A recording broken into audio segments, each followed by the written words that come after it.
if you could just say your name and where and when you were born. David Ellis, Fulton County, Georgia, 1988. My name's Scott. I was born in Mount Lebanon in 1983. Thomas Lee Council. I was born in Pittsburgh, Pennsylvania, June 29th, 1946. I was born July 2nd, 1975, Harrisburg, Pennsylvania. December 14th, 1944. 1944. Carthage, Missouri.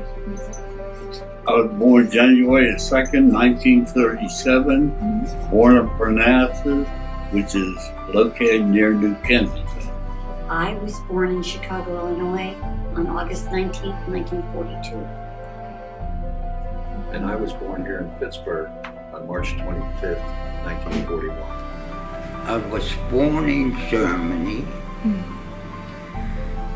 and I'm about the only one that actually saw Hitler.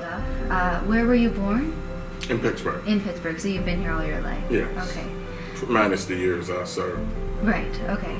And did you enlisted, I'm assuming? Okay. Yes, I'm not a Vietnam vet. Okay, yeah. Some people think I am. Yeah. So what branch of the military? Army. Army, okay. And so in what capacity did you serve? Infantry, Marine Corps. I was a medic for SEAL Team 3. Served in the United States Marine Corps for 4 years. I did enlist and I was in the U.S. Navy. The Navy, okay. And what made you choose the Navy? My father was Navy, Oh, okay. so I wanted to follow his footsteps. I enlisted. Enlisted. And in what branch? Army. You enlisted, okay. And in what branch did you serve? Air Force. Air Force, gotcha. And then what made you join the service? My grandpa was a Marine. It's hard to stack up to his era of Marine Corps, but I joined because I held him in high regard. Or possibly I could go to service, and so I was going to join the Air Force, but when I went to join the Air Force, I saw this guy in this uniform, this Marine Corps uniform, and I liked this dress blue, so I said, oh yeah, that's what I want. So that's why I joined the Marines. I would join the Army because that's where I wanted to be anyway. Okay. So I joined at 62. 1962, okay. I joined in August of 1961, and I wanted something better than what I had right then, and my options were very limited. And one day I was walking down the street and I saw the Army recruitment picture with this beautiful whack, saying, "Come and join us." Yeah. And I walked in and said, "Okay." So I went. I took the test. I scored. We were going to go on a buddy system, but I scored a lot higher than him. Gotcha. And his scores would only enable him to join the National Guard. So we said our goodbyes, and I joined the active duty Army, and I went to boot camp at Fort Dix, New Jersey, in August 8th, 1985. I imagine the training was extremely intense. What was that like? Actually, it wasn't as intense as I thought. I thought I was going to struggle a lot more than I did, and I did fairly well in boot camp. Wow. And I enjoyed it. Wow, okay. Awesome. So I think it's really built up to be something bigger. But once you get there, you just put a mindset on, you're ready to do this, and you get it done. And I got captured, and I was a prisoner of war for 4 months. Before I got captured, I weighed 147 pounds. And when I got freed, I weighed 90 pounds. You know, it's stereotypical. Nurse Island, hot, sand fleas, get done with that. Basic infantry training, get dropped into the fleet, train. Every week, Monday, you leave for the field. Friday, you come back from the field, you drink all weekend, you go back to the field Monday.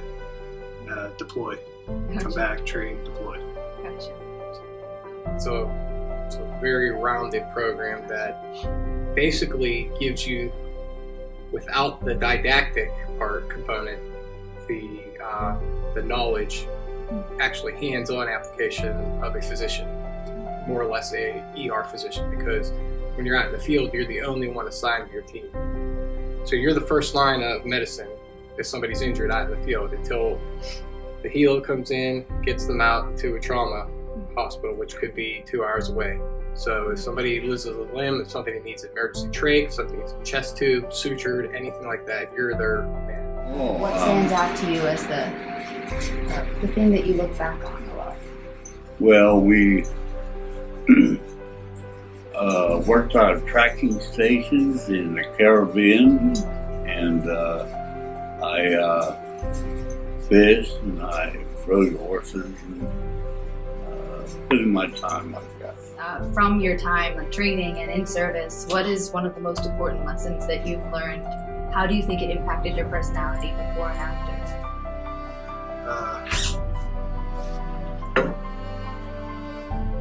Before and after, I would have to say the biggest thing I've learned from everything is no matter what, you have to own it. So if you screw up, it's not somebody should have gave me a handout or somebody should have did this for me. It's I should have did better for myself. I would say the most important thing that I got through my military training is preparation and repetition. You know, whether it's a job in medicine or whether it's a job in accounting, or whether it's a job in anything for that matter, you want to be able to pull upon yourself to have the answers. And that only comes through preparation, that only comes through repeating, doing things over and over until it becomes natural. The camaraderie that you share with servicemen is different than any other that you can ever share anywhere else. You can have friends on the street, but you'll never have friends like you have in the service. Well, I got more religious. I climbed 90-foot poles, and I had to believe in something. Cherish every day. Live every day to the fullest. Because you don't know what's going to happen. You don't know if you're going to be in a building that gets bombed. I mean, people say terrorist attacks happen rarely. Well, in my eyesight, they happen every day. It just doesn't know. You don't know when or where. And just to love everybody you can love. No matter whether you served in the war or what, if you served during the time of war, you served in the war because you did something. Somewhere you did something, and it was necessary. So you know, it's no service is better than no branch of the service. We're all equal and we're all even Steven. You know, so that's the way it is for real. She belonged to I started a group in Pittsburgh called the Viet Wives Club. Okay. And there were about 14 of us, something like that. And every time one of the husbands would come home, he would come to the meeting, to the next meeting, and we got to, congratulate him for being home and so forth. Only one did we lose. Only one. And when did you two meet? When did you get? Well, we met. Well, let's put it this way. From day Such a long one. time ago. From day one. Yeah. We've been together from the day we met. We've been together for 66 years. Wow. Now, what we didn't realize is that God had something planned, and he said, okay, you go in there and you join the Army now. And he said to him, you go in there and you join the Army now, and eventually you two are going to meet. Yeah. But every time we've been separated, we've been together. It's just that type of a bond.